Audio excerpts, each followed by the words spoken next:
This story was shared with me by my Aunt Ruth. It happened right after my cousin's family moved to a new house. It was the end of the school year. My cousin and her family were moving from our hometown in Bicol to a small house in Laguna for her husband's new job. We said our goodbyes. It was bittersweet, knowing I wouldn't be spending summer breaks with them anymore. But life moves on. Their new place looked decent. Smaller than the old house, but cozy. Living room in front, kitchen and dining off to the side, bathroom at the back, and 2 bedrooms upstairs. At first, everything seemed peaceful.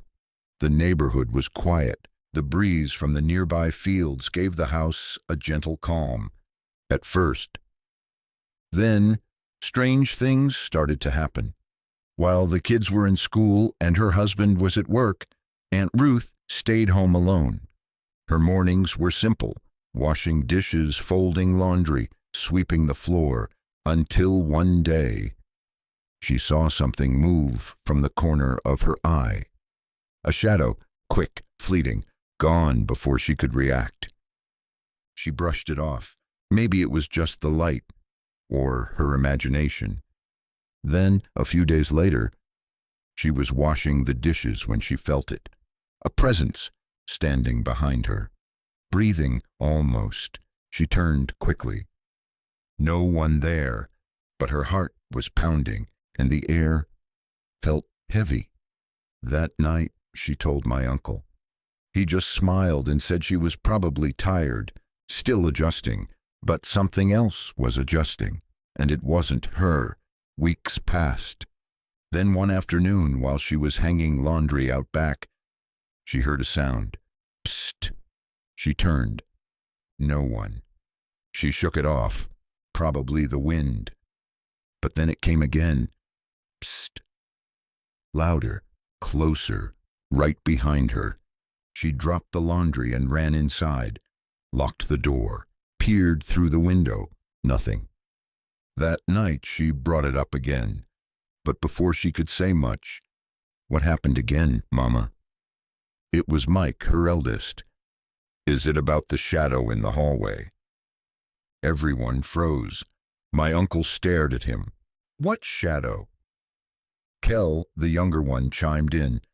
"The one that walks at night. I hear its footsteps. It keeps me awake."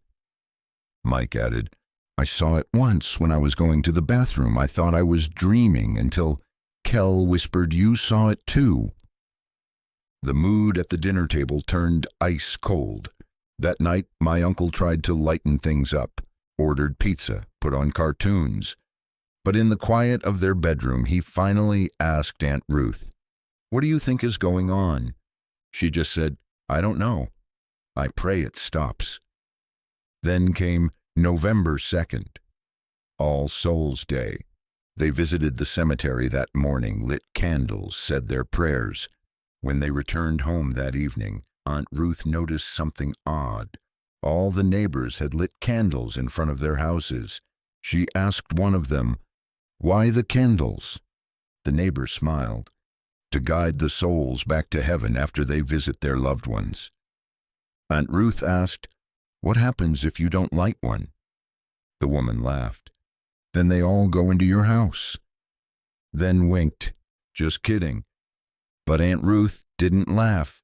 She rushed inside, rummaged through drawers, and found a single candle. She lit it and placed it by the front door. Their neighbor gave a thumbs up and another playful spook gesture, but Aunt Ruth's face was pale. After that night, things got worse. Shadows, whispers, footsteps, objects moving. And then, one day, while washing the dishes, a hand touched her shoulder. She ran all the way to my uncle's office, told him everything. She looked him dead in the eye and said, "If you don't do something about this, I'm taking the kids back to Bicol." The next day, my uncle called a priest.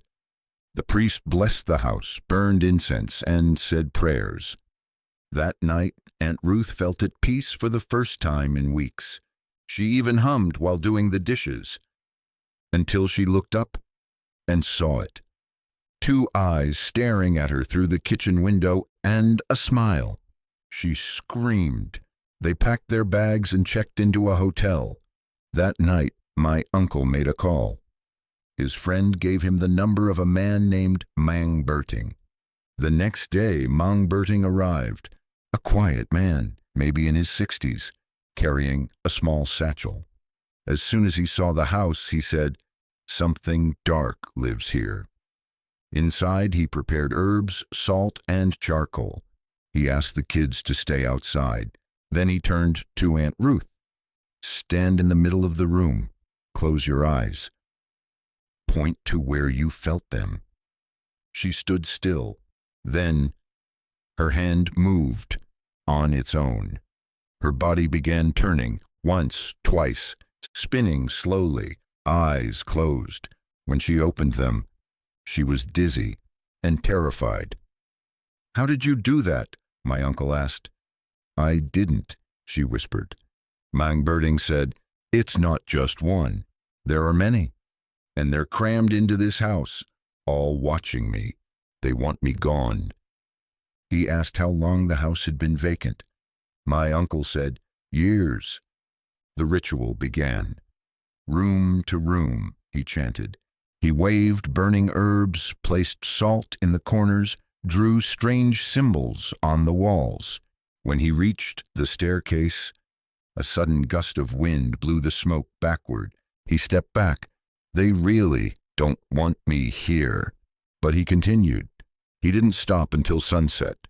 When it was over, the house felt different, lighter, still, almost empty. To this day, Aunt Ruth says the house feels normal.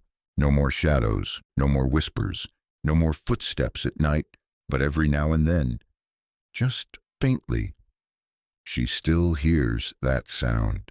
Psst. Based on a true story. If you enjoyed this story, like, subscribe, and stay tuned for the next one, because sometimes the scariest things happen in your own home.